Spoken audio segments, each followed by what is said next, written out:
Kamakailan lang ay pinakilala ni Samsung ang 2024 flagship smartphones nila. At kabilang dito si Samsung Galaxy S24. Kung gusto nyo malaman ang price nito, make sure na panoorin nyo ang buong video. Sa ngayon, pag-usapan muna natin ang specs and features niya. Meron itong 6.2-inch Full HD Plus Dynamic AMOLED 2X display with 1080 by 2340 pixel resolution.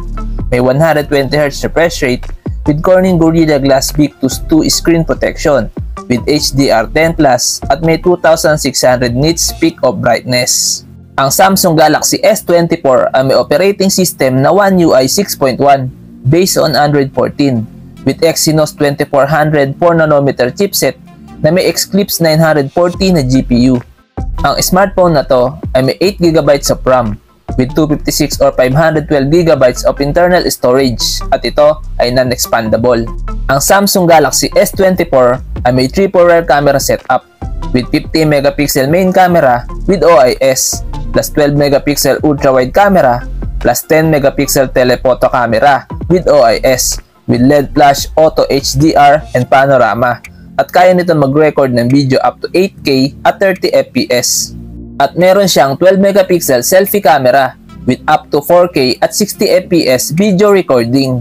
Dito naman sa battery niya, meron siyang 4000 mAh battery capacity with 25W fast charging plus 15W wireless charging and 4.5W reverse wireless charging.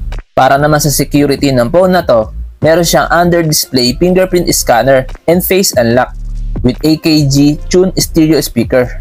Sa dimensions, meron siyang 147 by 70.6 by 7.6mm at may timbang na 167 grams with IP68 water and dust resistance at meron siyang Armor aluminum 2 frame at ito ay may dual SIM.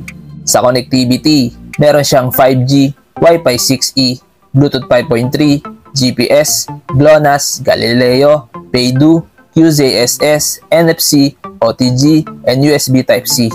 Ngayon, dito na tayo sa kanyang price.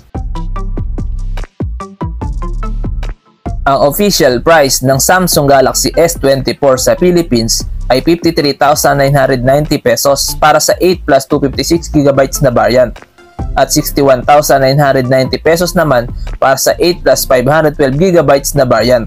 At kung nagustuhan nyo ang bidyong ito, huwag nyo kalimutan mag-subscribe, like at i-click ang notification bell. Maraming salamat. Peace!